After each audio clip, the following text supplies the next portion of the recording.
नमस्कार दोस्तों, स्वागत है आप सभी का मेरे YouTube चैनल किस्सों का कारवां में। मैं हूं आपका दोस्त आनंद और आप मुझे सुन रहे हैं मेरे YouTube चैनल किस्सों का कारवां पर।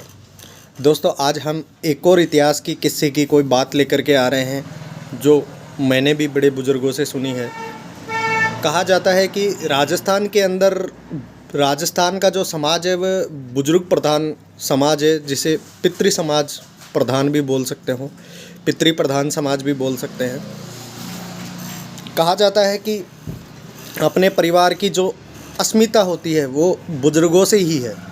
बुजुर्गों से ही सब चीज़ें, जो संस्कार हैं वो अगली पीढ़ी में आते हैं और वही संस्कार उनके अगले वाली पीढ़ी में आते हैं। एक बार का किस्सा है, बताया जाता है कि एक लड़के को किसी लड़की से प्यार हो गया और दोनों ने शादी करने का निश्चय कर लिया। और निश्चय क्या साहब, लड़की वाले भी तैयार थे, उसके माता पिता भी तैयार थे, लड़के वाले के भी माता पिता तैयार थे। लड़की बिल्कुल एकदम बेहद खूबसूरत और लड़का उसके ऊपर एकदम लट्टू। दोस्तों, जब ये बात आगे पहुंची, घर वालों ने शादी करने के लिए हाँ कर दी। लेकिन जब लड़की के पिता से इस बात के ऊपर मंजूरी ली गई तो लड़की के पिता ने बोला कि मेरी एक शर्त है, मेरी 2 शर्तें तुम्हारे को माननी पड़ेंगी, शादी तभी हो सकती है। एक शर्त यह है कि मैं शादी के लिए जो बारात आएगी उसके अंदर कोई भी बुजुर्ग आदमी या बूढ़ा आदमी नहीं आएगा, और दूसरी शर्त आगे ही बताई जाएगी। दोस्तों, शादी के अंदर फुल उल्लास के साथ बारात रवाना होने वाली थी, लेकिन समस्या ये थी कि बुजुर्ग लोग जो अपने पोते बेटे आदि की शादी में, नाना अपने दोहते की शादी में, चाचा अपने भतीजे की शादी को कैसे मिस कर सकता था। लेकिन दूल्हे ने साहब जिद कर ली बिल्कुल कि नहीं जाना, तो मेरे को शादी तो करनी ही है, कि जैसे तैसे करके इन बूढ़ों को ले जा करके वैसे भी कोई फ़ायदा नहीं, डीजे जल्दी बंद करवा देंगे। ये सब चीज़ें होती हुई देखी, लास्ट में बारात भी चली गई। लेकिन दूल्हे का नाना साहब नाराज़ हो गया। वो बोला कि मैं शादी के अंदर जाऊंगा ही जाऊंगा, मेरा लाड का एक ही तो भाणु है, मैंने इसको बड़े शौक चाव से पाला है, मैं इसकी बारात में नहीं जाऊंगा तो फिर कोई औचित्य नहीं रहेगा मेरे जीवन का। तो वो बोला कि साहब मेरे को बस की डिग्गी में डाल के ले जाओ, और जैसे तेन कैन प्रकार उसको बस की डिग्गी में डाल लिया जाता है और बारात रवाना हो जाती है। सारे युवा बारात के अंदर होते हैं। बारात पहुँचती है, सामने वाला बारात के डेरे के अंदर चेक करने के लिए एक आदमी को भेजता है और बोलता है देख करके आओ कि इसके अंदर कोई बुजुर्ग आदमी तो नहीं आया है।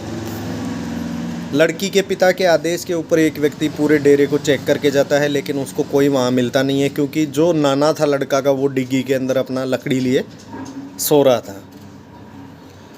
जब बारात सारे काम हो गए और बारात डेरे से रवाना होने लगी और तोरण का समय आया, तो जब बारात तोरण पर पहुंची, दोस्तों जब बारात तोरण पे पहुंची तो दूल्हे के पिता ने एक बार फिर से दूल्हे का रास्ता रोक लिया और बोला कि अब दूसरी शर्त की बारी आ गई है। और दूसरी शर्त ये थी दोस्तों, लड़के के पिता ने बोला कि मेरे गांव के समीप ये जो नदी तुम देख रहे हो, इस नदी में पानी की जगह केवल दूध ही बहे, प्योर दूध, इसमें पानी का एक मांस अंश भी नहीं होना चाहिए, तब ये शादी तुम्हारी हो सकती है। अब सारे जो युवा बारात में आए थे वो हिलने लग गए दोस्तों, और वो सोचने लग गए कि ऐसा कैसे संभव है कि पानी की नदी के बीच से दूध को बहाया जाए।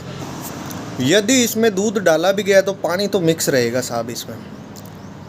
अब बारात जो युवा लोगों की आई थी उसके हक्के बक्के उड़ गए, और बारात भी साहब क्या पूरे जोश और हवास से आई थी, पूरा जोश ठंडा हो गया, क्योंकि शर्त ऐसी थी कि नदी के अंदर पूरा दूध बहना चाहिए। अब दूध, वो भी शुद्ध दूध, ये कैसे संभव हो सकता था। अब समझो लाखों लीटर हज़ारों लीटर दूध लाया भी जाए तो उसको अगर नदी में बहाया जाए तो पानी तो उसके अंदर रहेगा ही रहेगा। ये युवाओं को कुछ समझ में नहीं आ रहा था और वो नीची गर्दन करके सारे वापस लौट रहे थे। सारी बारात जब वापस डेरे पहुंच गई, बस में बैठ गए, तब वो नाना जी को किसी अच्छे आदमी ने कहा कि नाना जी को तो निकाल दिया जाए, अब बारात तो शादी तो हो नहीं रही, कम से कम उनको तो डिग्गी से बाहर निकाला जाए, आगे की सीट पे बिठा के लेके जाओ। अब तो बहुत देर हो गई, सांस भी पता नहीं उनको आ रही होगी कि नहीं आ रही होगी। ऐसे किसी ने बोला तो अरे बोले बात तो सही है। तो 2 जने पकड़ के उनको नाना जी को डिग्गी से बाहर निकाला। अरे बोले मेरी बहू कहाँ है? नाना ने बाहर निकलते ही पूछा। नाना ने जैसे ही पूछते ही बोले कि अरे शादी नहीं हो रही। वो तो बोले दूसरी शर्त ये अड़ा दी कि ये जो नदी बह रही है इसके अंदर शुद्ध दूध बहना चाहिए। ये कैसे संभव है? अरे नाना ने अपनी लकड़ी संभालते हुए, पगड़ी संभालते हुए बोले रे बस इतनी सी बात। अब सारे बाराती नाना की तरफ देखने लग गए, रे इसको इतनी सी बात कैसे लग रही है, ये तो अपने को कोई आइडिया ही नहीं बैठ रहा। नाना ने कहा मैं तो वापस जाता हूँ डिग्गी के अंदर, और अब कोई पूछने वाला आए तो उसको बताना कि पहले साहब तुम ये नदी खाली करवाओ, ये बहना बंद करवाओ, हम दूध की व्यवस्था करते हैं, दूध ही बहेगा, शुद्ध दूध बहेगा, इस नदी का पानी रुकवाओ पहले।